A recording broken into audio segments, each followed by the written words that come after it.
Então, eu gostaria de convidar o professor Luiz para voltar à mesa. A gente vai a gente vai abrir a palavra ao público. Eu gostaria de... Murilo, por favor. A gente tem um microfone aqui, o Murilo vai passar o microfone para quem quiser a palavra. Eu sugiro que a gente faça 5 breves questões, muito breves, e depois a gente passa a palavra para a mesa, para as respostas, e em seguida encerramos. Tudo bem? Ok. Então, primeira questão. E peço, por gentileza, que cada um que faça a questão que se identifique.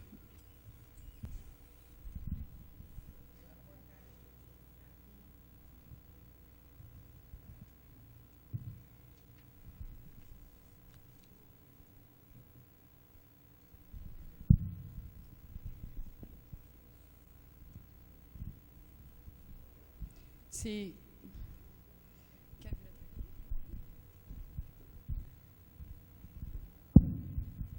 Já foi. Okay.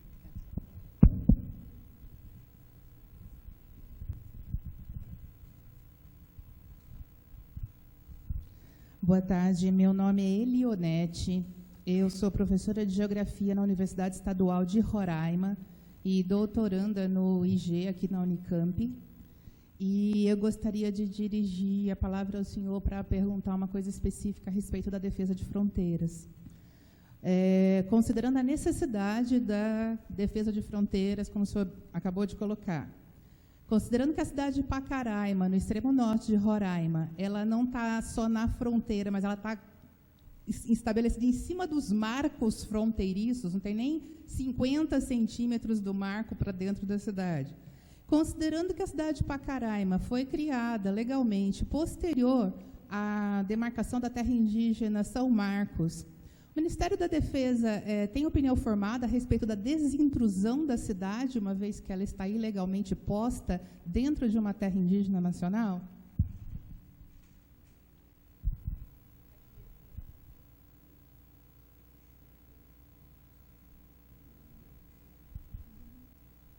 Boa tarde. Eu me chamo João, sou indígena Baniwa, da terra indígena do Alto Rio Negro, Amazonas. Então, a gente fala nossa bandeira de luta, nós indígenas, são 3 principais fundamentais que a gente tem. Demarcação das terras, saúde e educação. Então, eu queria, assim... Em breve, tem umas 2 questões aqui que eu quero entender, né? Que ultimamente aí, recentemente, né, que nossas terras estão sendo ameaçadas de explorar minérios, tudo mais que nelas contém, né? Assim, já são demarcadas, né? Então, e os empresários mineradores estão insistindo a entrar nessa área. Aí, não sei quem vai poder responder essa pergunta, não sei se é o Márcio lá, o outro palestrante, né, que dizem que são de lá, que eram do tempo Paranapanema, são filhos da terra, que têm tudo direito, né? Então, praticamente algumas comunidades aceitaram e algumas não, porque está sendo bastante lá... insistente todo o tempo, usando, digo assim, pegando geral, usando o CPMR, não, CPM, o negócio de militar lá, usando o Ministério da Defesa para facilitar a entrada nessa região, né, na região do Rio Negro ali. Então, é bastante, assim... todo o tempo lá, e nós indígenas lá resistindo todo o tempo também contra esse tipo de ameaça, né? E outra coisa, sobre a defesa, né? Aí, bem explicado sobre a defesa, eu queria perguntar assim, como é que o Ministério da Defesa lidar com esse negócio de mineração? Sendo que para todo mundo é ilegal, né? Então, eu digo assim, o povo, teve um fato lá que teve operação do Exército. Então, o nosso parente parece que ele trabalhou lá na região dele e conseguiu 1,2 kg de ouro. Aí a vigilância lá, a defesa, conseguiu tirar o ouro que ele tinha lá e deram um prazo de 1 dia para ele recorrer todas as burocracias e tal. Só que ele passou-se 1 dia, ele não conseguiu recorrer e o ouro ficou lá na mão do Exército. Aí eu queria perguntar como é que fica esse procedimento, ou se é devolvido para a natureza, ou se permanece em um lugar lá onde recolheu, né? Então eu queria saber a respeito disso e para que eu possa explicar também para outras pessoas como é que funciona esse sistema.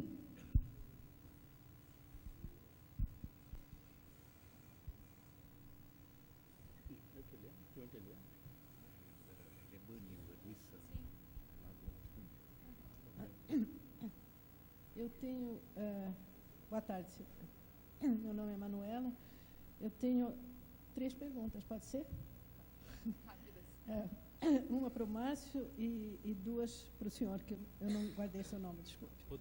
Rodrigo? Rodrigo, para o Rodrigo. Bom, começando, quer dizer, mais alto agora. A primeira pergunta que eu tenho é o seguinte: consta, não sei se é verdade, consta que estão desativados na área Yanomami a presença do Exército estaria desativada na área Yanomami atualmente, justamente num momento em que o senhor falou em 10 mil, o Davi Copenau fala em 20 mil garimpeiros, mas enfim, há uma corrida de garimpeiros lá, e consta que o Exército não está mais fiscalizando o garimpo lá, justamente. Então, eu queria saber se essa informação procede, e se procede, se há alguma razão para isso, né? Essa é a minha primeira pergunta. A segunda pergunta diz respeito aos Vaimiri Atuari, e a questão do linhão, em que foi invocado justamente o relevante interesse nacional pelo governo atual, né? E acontece que, se o relevante interesse nacional não está definido, não está regulamentado, justamente, como é que ele pode ser utilizado? Isso é uma pergunta, enfim, que eu não sei se tem resposta ou não tem resposta, mas, enfim, me parece que é pertinente assim mesmo. E, finalmente, uma pergunta também para o Márcio, que é o seguinte: eu acho que foi muito interessante a apresentação que você fez dos motivos da não legislação sobre a questão minerária, mas dá a impressão também que há muita coisa ociosa, de certa forma. Há muita requisição, vamos dizer assim, que é só pro forma, como você disse, que é para evitar concorrência ali do lado, né? A requisição de pesquisa e lavra, né? Eu me recordo que, na época da Constituinte, havia uma grande pressão dos geólogos brasileiros, dizendo que precisamos de reservas minerárias. E isso é uma coisa que o Rodrigo também me parece que é importante ele comentar. Naquela época, os geólogos brasileiros disseram: é preciso que a gente tenha reservas minerais. E porque não existe segunda safra de minérios, enfim, havia toda uma oposição ao que era, na época, 30 anos atrás, uma série de... Enfim, uma grande pressão, sobretudo em mineradoras multinacionais, mas não só, né? Então, de certa forma, essa posição de colocar, como os geólogos propuseram na época, colocar as terras indígenas para coincidir com as reservas minerais, que foi a proposta desses geólogos, né? Eu acho que continua de pé, porque há muita área para ser pesquisada e eventualmente com lavra, né? Fora das terras indígenas, na Amazônia. Então, por que não pensar novamente assim, numa volta a essa ideia, de que precisamos, sim, para gerações futuras, de reservas minerais. e de voltarmos a essa ideia, começando por regulamentar ou por legislar, como o Márcio falou, né? Legislar sobre mineração em geral no Brasil, né? Deixando as terras indígenas para um outro momento, né? Eu acho que seria interessante ouvir quer dizer, que opções você recomenda, Márcio, para essa situação, quer dizer, diante do quadro que você apresentou.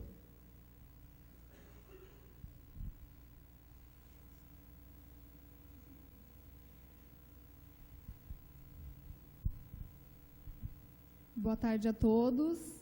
Meu nome é Jeane Monteiro, eu sou recém-formada em Tecnologia Ambiental pela Faculdade de Tecnologia aqui da Unicamp.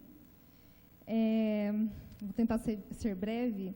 Eu gostaria que os palestrantes, por gentileza, fizessem algumas considerações a respeito da RENCA, que é a Reserva Nacional de Cobre e seus associados, situada no Pará e Roraima.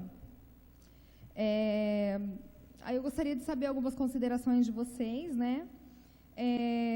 Inclusive, teve até divulgação no exterior, a revogação da reserva, que foi feita pelo Michel Temer, e que poucos dias depois a revogação foi revogada. E eu gostaria de saber, foi citado aqui sobre a atuação de mineradoras, né, que fazem o requerimento lá no DNPM, para que as concorrentes não tenham acesso a determinadas terras.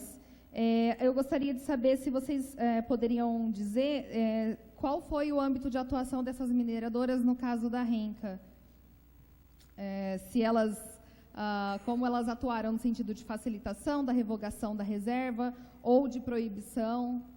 E gostaria de saber algumas considerações a respeito disso. Obrigada.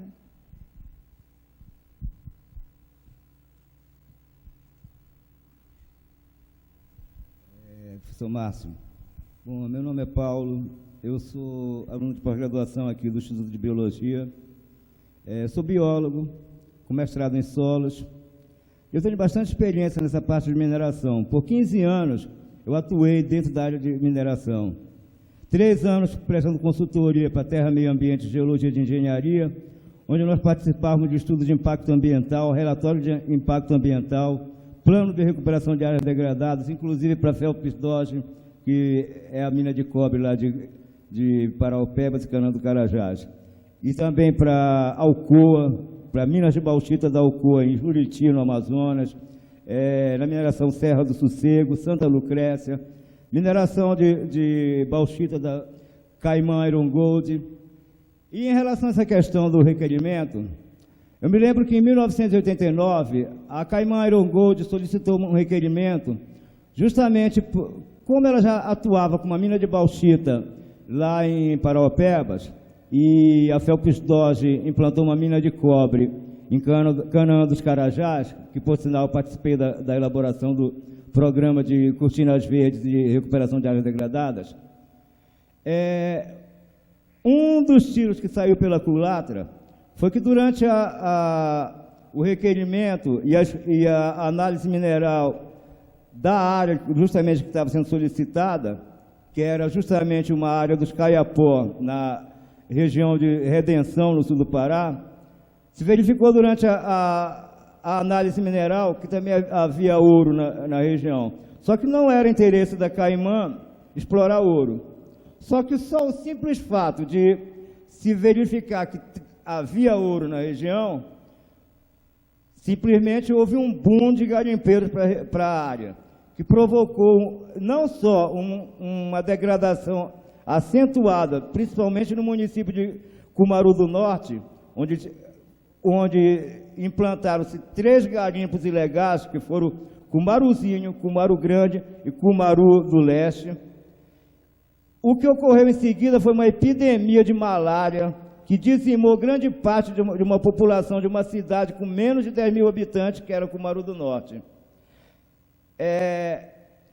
Eu gostaria de saber do senhor que mecanismos vocês são efetuados hoje para garantir que populações de áreas onde há uma grande reserva mineral não sofram consequências de saúde pública, como ocorreram em regiões do sul do Pará.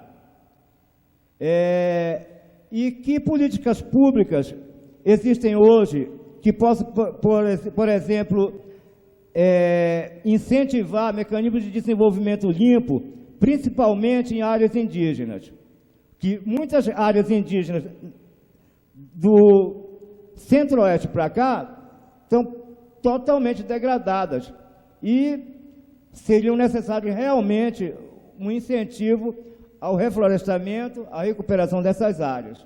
E em relação ao seu comentário, o limite entre o solo e o subsolo é onde se inicia a rocha matriz.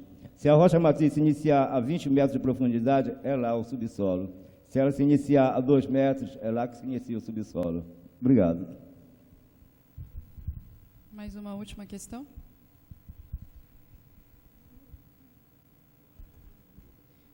Boa tarde, obrigada a todos pelas falas, foram realmente muito interessantes. A minha pergunta é uma... Eu sou Artionca Capiberibe, sou professora aqui da antropologia, e a minha pergunta é bem pontual. Eu faço pesquisa na região da fronteira entre o Brasil e a Guiana Francesa, e o que eu observo lá, e ela é dirigida para o Coronel Rodrigo, o que eu observo lá é uma dificuldade muito grande das famílias indígenas transitarem entre a fronteira. Eles têm que fazer todo tipo de burla para conseguir ir visitar e vender sua produção de um lado, que é feita no Brasil, vendida na Guiana, né, e fazer tratamento médico, e é um impedimento que não é só o lado francês que impõe, mas o lado brasileiro também. E aí me chamou a atenção quando você falou sobre a lei, sobre o veto aos artigos de livre trânsito das populações indígenas em regiões transfronteiriças na lei de imigração. Então, a minha questão isso continua a ser pensado ou foi simplesmente vetado e o problema foi tratado como resolvido, né? Porque, sinceramente, não é. O que tem lá na região é uma uma identidade transfronteiriça, que é utilizada por indígenas e não indígenas, que é uma burocracia enorme para conseguir, mas não diferencia os indígenas que têm família dos dois lados da fronteira. Então, eu gostaria de saber que mecanismo existe para pensar isso, que é um problema concreto. Ok, obrigada. Então, passo a palavra para a mesa, para as respostas. Luiz, você quer algum comentário? Não? Então, passo a palavra para o Márcio primeiro.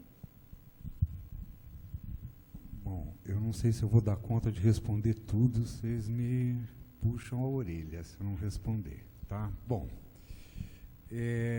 a região do Rio Negro, assim como praticamente toda a faixa de fronteira ao norte do Brasil, né, é uma região formada por serras, né, por terrenos mais altos, de maior altitude.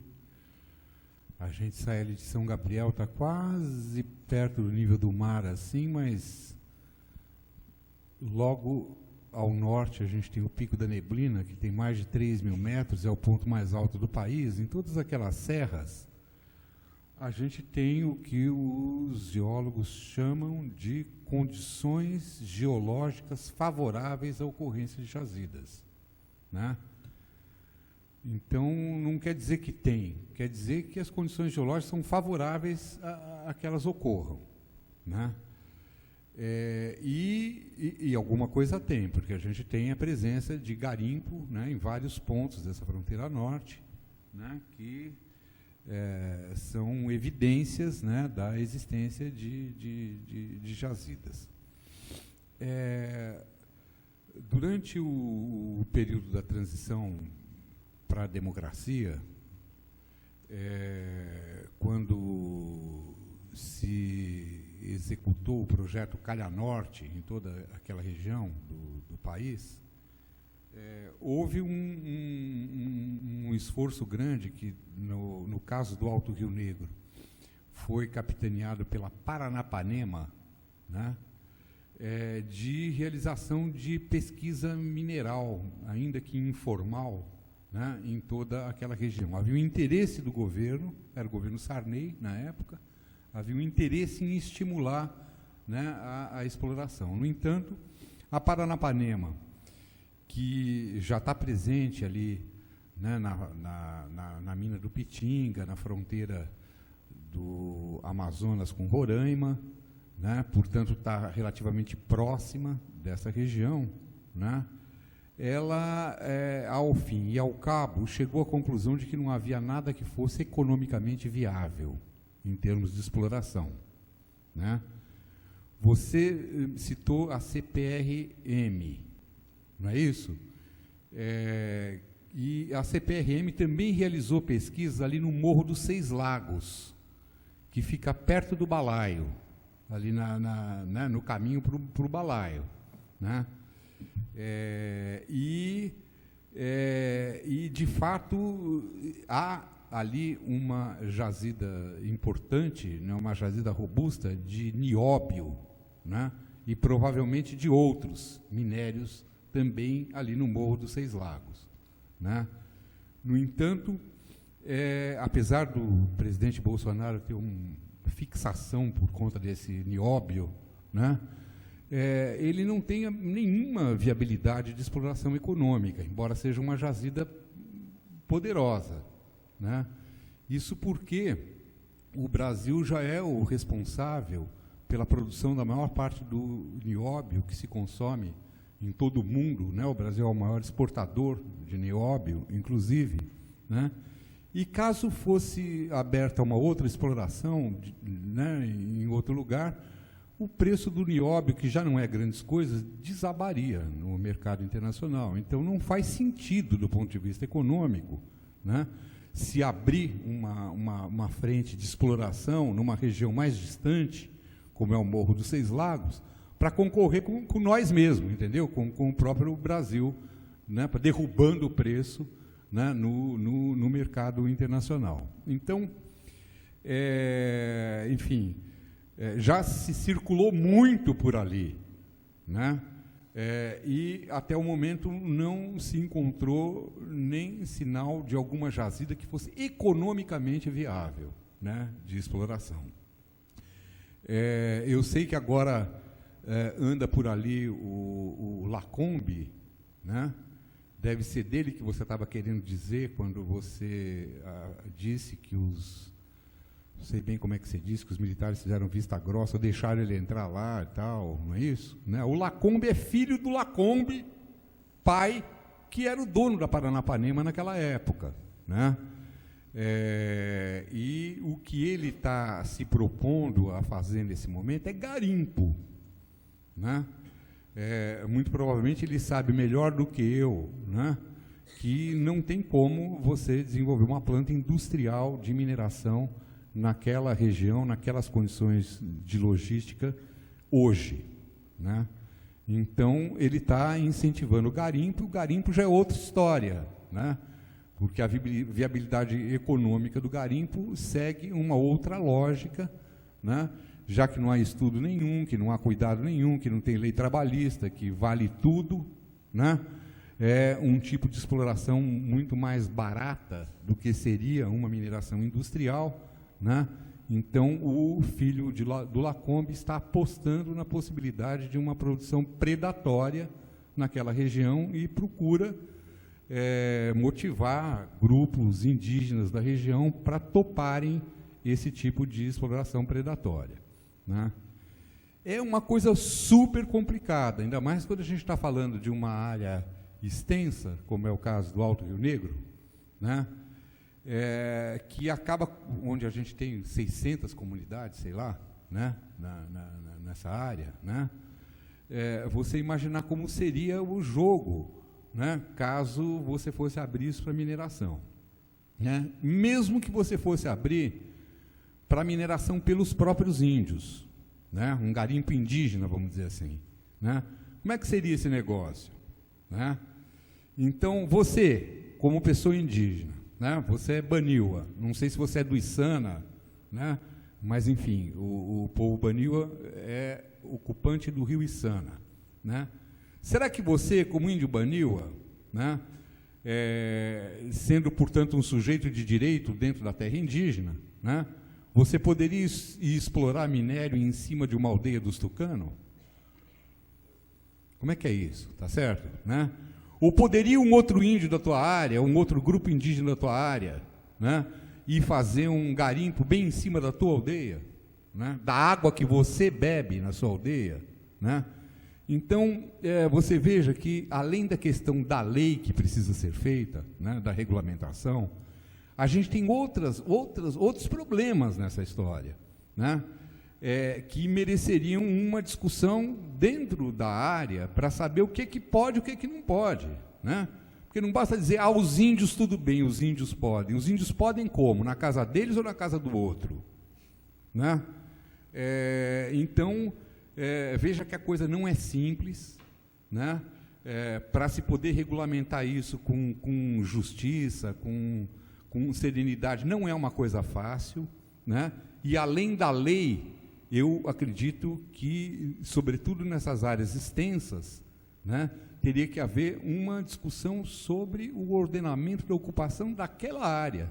Quem pode fazer o que, onde, né? Já que não pode ser um vale-tudo, né, onde um entra para detonar a água que o outro bebe, né, por exemplo. Então, é uma coisa bem complicada, né? Essa simples questão econômica da viabilidade ou não, né, da exploração de uma determinada jazida remete para essa discussão das reservas minerais, né? Se o objetivo do país for o de valorizar os seus recursos minerais, então uma política de reservas é necessária, justamente para você não inundar o mercado, né, daquele mesmo bem mineral, depreciando esse bem mineral, né, de uma maneira irresponsável, né? A própria lógica econômica, mesmo que a gente não entrasse na discussão sobre os aspectos ambientais, os aspectos sociais envolvidos nessa exploração, simplesmente dentro de uma lógica econômica, né, já seria recomendável que o país tivesse uma política bem clara com relação a essa questão de reservas minerais, né?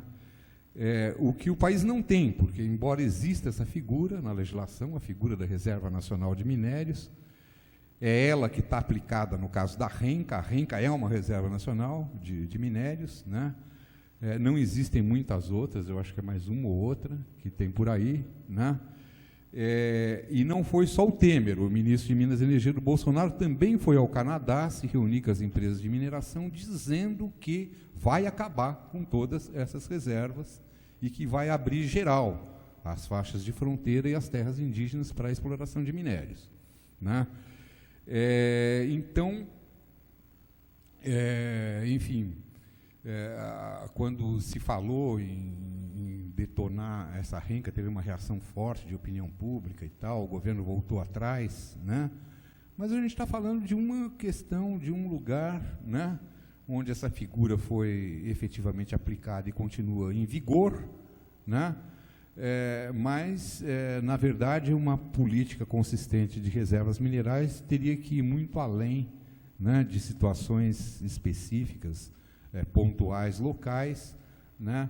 E eu acredito que as terras indígenas poderiam sim, né, não somente as terras indígenas, acho que as unidades de conservação também, outras áreas mais críticas do ponto de vista de ocupação, né, deveriam ter esse status, né? Ou seja, o país só lançar a mão da exploração dessas jazidas quando não tivesse outras jazidas do mesmo bem mineral, né, numa região onde essa exploração fosse mais viável e dentro de uma lógica de não depreciar, né, enfim, os bens minerais que são produzidos no país, né? Instituindo ou não, aplicando ou não essa figura da reserva, né, o que na prática a gente tem é uma política de reservas. Quer dizer, se o nióbio do Morro dos Seis Lagos fosse economicamente viável, né, e a jazida que tem lá, que já foi pesquisada pela CPRM, é de fato uma jazida importante, ela é uma jazida consistente, obviamente que já teriam explorado aquilo há muito tempo, né? Então, a própria condição logística, as grandes distâncias, acabam funcionando como se fosse, né, uma reserva, porque, objetivamente, ninguém hoje investiria um montão de dinheiro para poder explorar um bem mineral cujo preço, né, não compensa ou cujo mercado já está saturado, né, por outras explorações existentes em outros lugares. E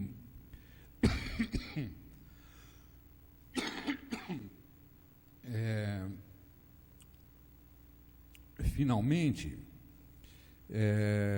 eu acredito que essa questão da mineração ela é uma coisa super controversa do ponto de vista político, muito manipulada do ponto de vista político, né? Há muita ilusão, né? Aliás, essa história do Eldorado sempre foi um delírio, né? Um sonho aí para praticamente todas as frentes coloniais, né? Que atuaram nesse continente e, no entanto, objetivamente a situação não é o que parece, né? O fato de existirem minérios não quer dizer que eles sejam economicamente viáveis de serem explorados, né?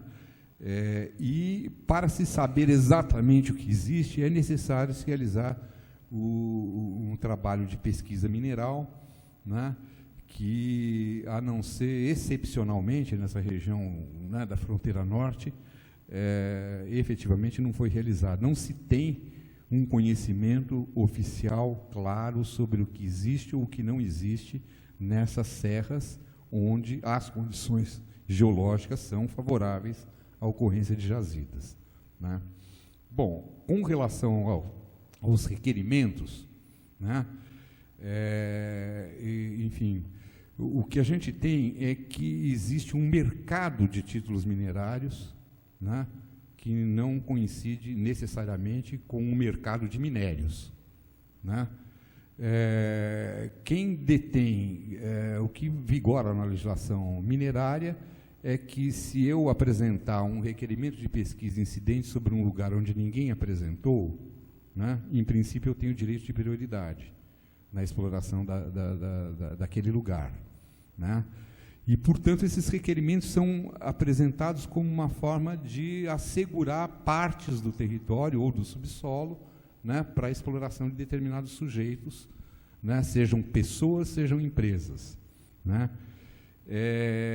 E esse cartório ele acaba sendo uma coisa em si, né? Quando alguém comprar uma empresa de mineração, vai comprar junto, né, um montão de requerimentos que são, digamos assim, direitos, né, de prioridade daquela empresa que está sendo comprada. Então, funciona como um ativo econômico, né, que valoriza o passe, vamos dizer assim, dessas empresas de mineração, né? E isso tem uma lógica econômica em si, que, ainda que nunca se vá ver o que tem de fato ali, né, aquele título, né, detentor de um direito de prioridade, ele acaba tendo um valor de mercado em si, né? Então, é uma coisa bem maluca, né? Porque, enfim, é um mercado de suposições, vamos dizer assim, né? Mas que acaba funcionando, que é uma coisa muito forte, do qual as empresas não conseguem abrir mão, né? Razão pela qual elas se insurgiram desde a Constituinte com essa história da autorização do Congresso, porque quando você bota o Congresso como poder de autorizar, né, você rompe com esse princípio da prioridade, né? E é o que elas não suportam. Quer dizer, há uma cultura, né, do setor mineral fortemente ancorada nessa história dos títulos minerários, né, e que, por conseguinte, né, são oriundos desse direito de prioridade, esse princípio, né, que rege o setor, que é o direito de prioridade, né?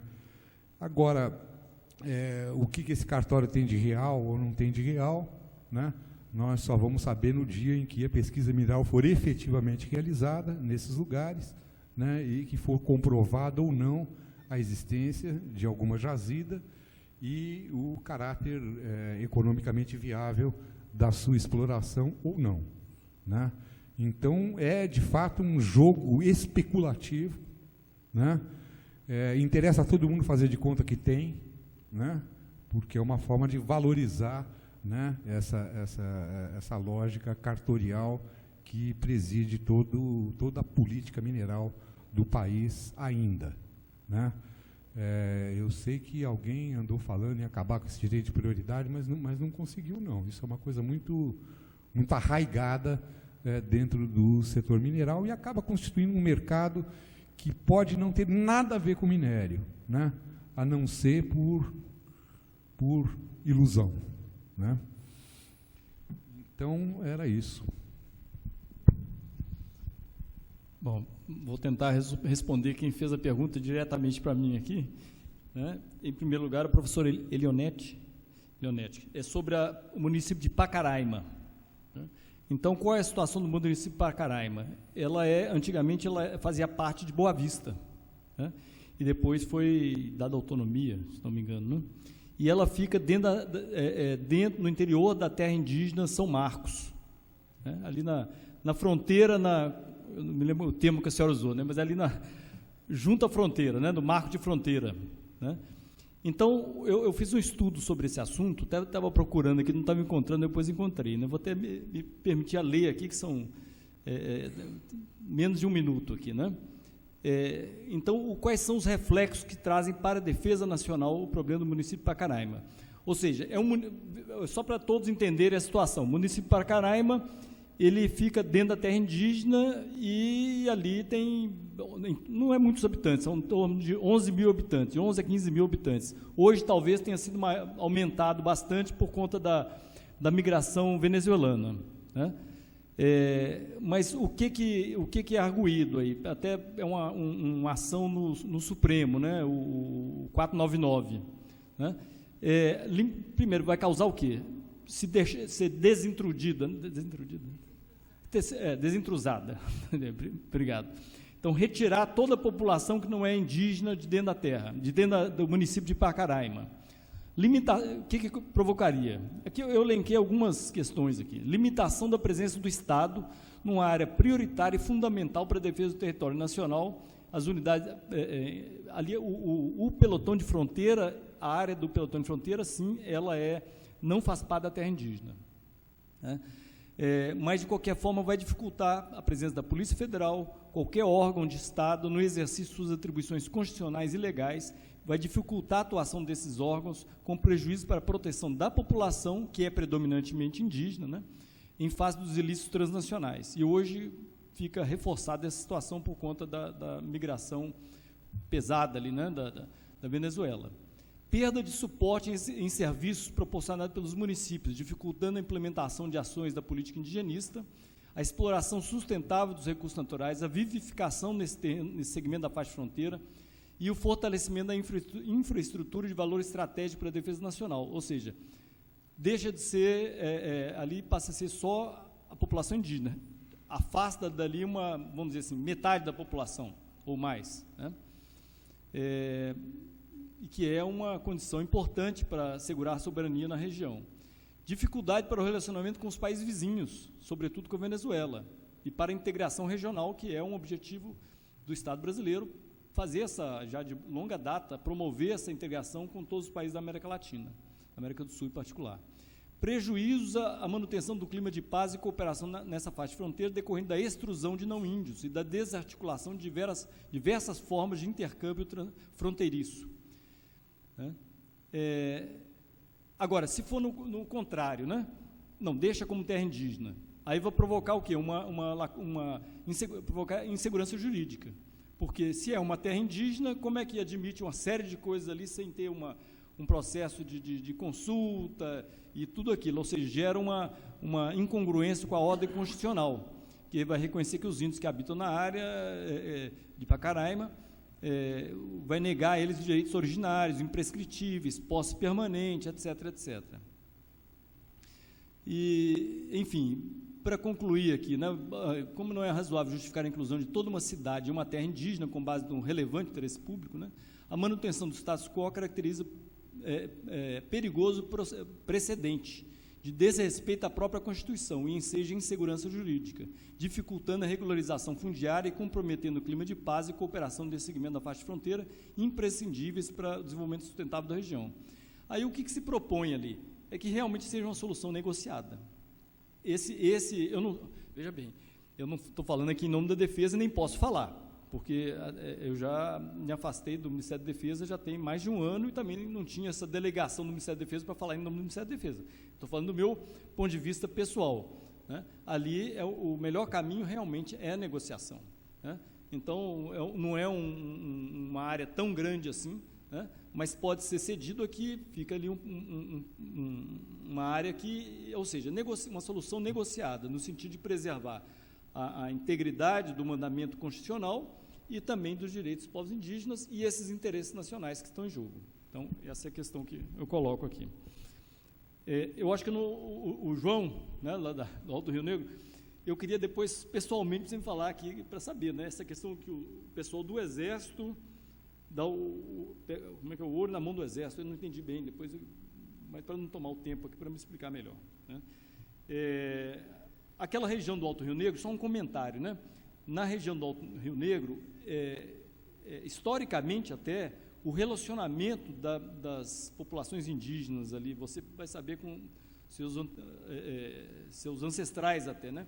Tem sido muito boa, né? De uma maneira geral, muito boa. Pode ter um ou outro ali que se antipatiza com uma medida, com outra medida, etc., mas ali é uma parceria muito forte entre as Forças Armadas e o Exército, em particular, com a comunidade indígena. Inclusive, você sabe muito bem disso, né?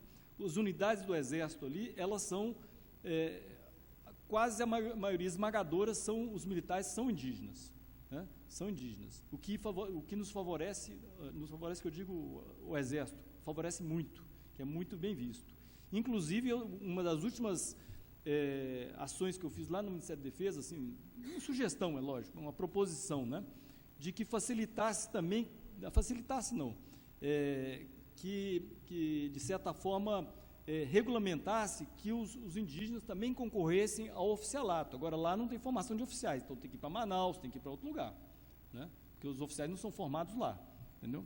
Ou colocar em São Gabriel do Cachoeira um núcleo de preparação de oficiais da reserva, coisa que o valha.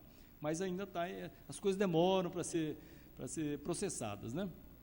Bom, com relação aqui acho que foi a senhora que fez 3 perguntas, três em duas.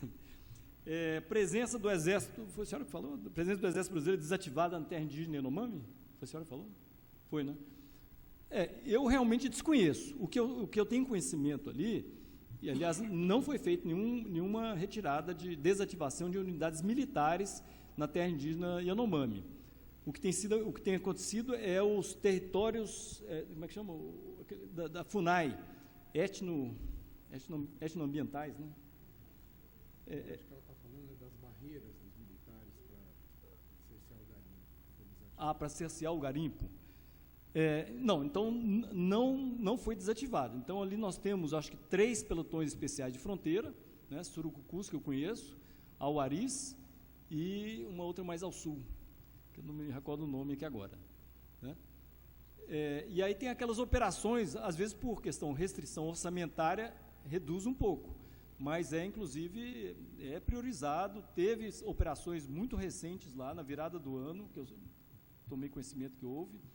Agora, em caráter permanente, infelizmente, não há. Há uma proposta acho que o próprio Ministério Público tem advogado essa proposta, né, do Exército apoiar a presença mais permanente naqueles pontos críticos onde ocorre mais o garimpo, né, que são a confluência dos rios, ali no Rio Auaris mesmo, né. Então, ali exige uma solução mais ampla, mais profunda, mais pensada. Não é simplesmente ir lá e fazer uma operação e sair, ou também a gente às vezes tem uma impressão, a senhora deve conhecer a área ali, né? Mas a região amazônica é muito grande, é muito grande. Então, a fronteira brasileira, a fronteira toda são 16 mil quilômetros, a Amazônia são quase 10 mil quilômetros de fronteira. Então, para ter esse controle da fronteira, estou falando da fronteira, da linha de fronteira, mas também da faixa fronteiriça, né? Não é fácil. Então, os efetivos do Exército aumentaram muito, foi questionado isso, porque estava, né, até algumas ONG também, na defesa dos povos indígenas, questionaram, né, para que tanta, né, pelotão de fronteira dentro da terra indígena, não sei o quê, então não precisa, não sei o quê. Só que, às vezes, um pelotão de fronteira está aqui, o outro está 500 quilômetros depois. O que é um pelotão de fronteira? São 50 pessoas, 80 pessoas, então é muito pouca gente, né? Geralmente os militares vão com as famílias e tudo mais. Então, não é fácil, não é fácil. Está lá agora os Estados Unidos querendo fazer um muro lá com o México, né? Não é fácil, controle de fronteira não é fácil. E da faixa de fronteira mais ainda, que são 150 quilômetros ao longo de 16 mil quilômetros, né? Bom, então, essa desativação eu desconheço, pode precisar de mais operações, não posso dizer a respeito. Questão do Zuaimiri e Atroari. Então, essa questão e a questão do relevante interesse público, né? Foi a senhora que perguntou? Foi a senhora também que perguntou? Não, foi a senhora. Na Declaração das Nações Unidas sobre Direitos dos Povos Indígenas, um artigo, se não me engano, é o artigo 20, ele fala sobre atividades militares em terras indígenas. Lógico que a Declaração das Nações Unidas sobre Direitos dos Povos Indígenas vale para todo o mundo inteiro, né? Não é para o Brasil, mas para o mundo inteiro. E tem muitos países que têm, por exemplo, a Índia, né? Tem guerra permanente na fronteira com o Paquistão, e ali tem indígenas. Então, muitas vezes essas prescrições são feitas muito em função de outros países que são realmente militarizados e que envolvem os indígenas nos conflitos e assim por diante, né? Agora, o que justifica a presença militar, não toquei no ponto que a senhora está se referindo aqui, né? Essa justificativa na própria, salvo relevante interesse público, é autorizada a atuação de militares em terras indígenas. Então, na minha ótica, né, existe uma justificativa mais de acordo com essa do que a presença de uma quantidade até muito pequena na faixa de fronteira. Aí tem aqueles que vão pensar, mas por que foi colocar logo aqui que tem uma terra indígena? Jamais pode passar, não é razoável pensar que, não, vamos colocar um pelotão de fronteira aqui em cima da aldeia. Então, se o pelotão de fronteira foi colocado ali ou aqui, isso é um estudo estratégico profundo, muito, vamos colocar só para perturbar os indígenas, vamos colocar esse pelotão de fronteira aqui. Não é essa, a lógica não é essa, né? Não pode ser, né? Agora, com relação ao Zuaimiri e Atroari, então a senhora está se referindo ali à questão do linhão, né? Então, é um caso muito complexo para a gente abordar aqui, mas em rápidas palavras aqui, o que acontece? O linhão de Guri, que abastece o estado de Roraima, ele está com problema, né? A senhora sabe disso por causa dos problemas lá na Venezuela. Então, tem hora que funciona, não funciona, corta energia. Então, o que aconteceu? Mais 3 minutos. Então, mais 3 minutos é rápido aqui agora. Bom, então, aí deu força a essa ideia de interligar o sistema Roraima com o sistema nacional, através do linhão de Tucuruí, né? E aí passa na terra indígena o Zuaimiri e Atroari, né? Qual é o problema, na verdade, ali? O problema são dois, né? Isso eu estou falando por mim, né? É necessário interligar para o sistema nacional? É lógico, é ótimo, não sei o quê, mas são, se não me engano, 2 bilhões. São 800 quilômetros passando de linhão. O Roraima, até onde eu saiba, não é assim uma São Paulo em termos de industrialização, né? Então não requer tanto. Então talvez pudesse resolver muito lá na Raposa Serra do Sol, né? Com energia eólica, energia solar, né? Ali nos próprios Zuaimiri e Atroari também eles são abastecidos de energia produzida ali mesmo, né? Pequenas PCH, pequenas hidrelétricas, etc. Mas vou rápido, senão não respondo os outros, né? Mas ali foi alegado isso para quê? Para validar um posicionamento da extensão da solução lá do Raposa Serra do Sol, 19 condicionantes foram impostas, estender isso para todo o país. Né? E aí, qual seria a maneira? Não, é relevante de interesse nacional, vamos passar por ali, sem consultar os índios, sem consultar a FUNAI, e aí fica vamos dizer, estabelecida uma jurisprudência de que ali é relevante, então não precisa fazer nada, é só passar o linhão e acabou. Só que isso aqui não é viável. Não é viável. Simples assim.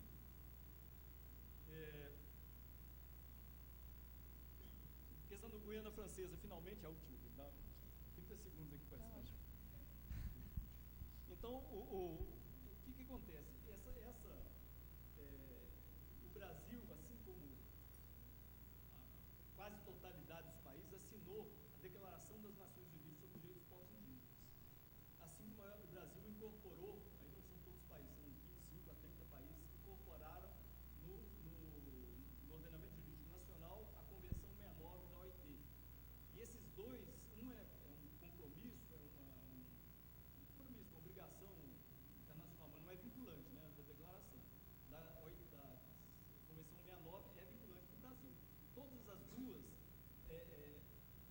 prescrevem que o Estado brasileiro, assim como todos os signatários, todos que se comprometeram, a promover esse contato, esse relacionamento, essa cooperação internacional, essa cooperação, um relacionamento em geral, né, dos povos, das comunidades indígenas transfronteiriças.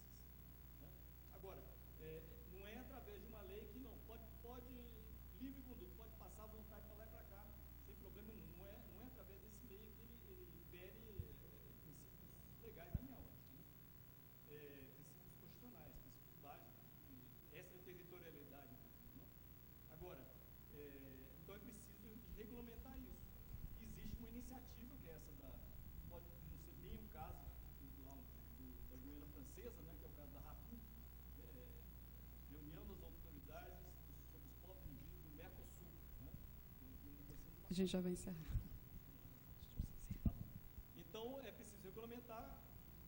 O Brasil, por força desses dispositivos e dessas obrigações internacionais, ele, obviamente, deve aceitar isso, dessa promoção, dessa migração, dessa circulação transfronteiriça, mas tem que descobrir a melhor forma para isso. Obrigado. Muito obrigada. Bom, eu lamento estar nessa posição de controlar o tempo e ter que cercear a palavra, mas, enfim, a gente tem que sair daqui e fechar o centro de convenções até 5h30, então, por isso que eu estou pressionando nessa forma. Mas, antes de encerrar, então, eu só gostaria de fazer algum comentário bem breve com relação ao dia de hoje, né? Então, acho que o encontro de hoje ele está acontecendo e ele está catalisando, de certa forma, uma conjuntura que é muito crítica, tanto para os povos indígenas quanto para a universidade, né? E com todas as implicações que isso tem para a sociedade como um todo. Mas eu fico contente do resultado do dia de hoje, a partir desse dia que construímos todos juntos aqui, porque me parece que está remetendo a um fortalecimento justamente da parceria entre os povos indígenas e a universidade, né, justamente para pensar e para refletir e para proposições que sejam de interesse do bem comum. Então, reitero, não são agradecimentos protocolares, são agradecimentos sinceros a todos os presentes, a todos os participantes desse debate, e que continuemos, então, nessa luta, ativismo, defesa, balbúrdia, o que seja. Ok? Obrigada.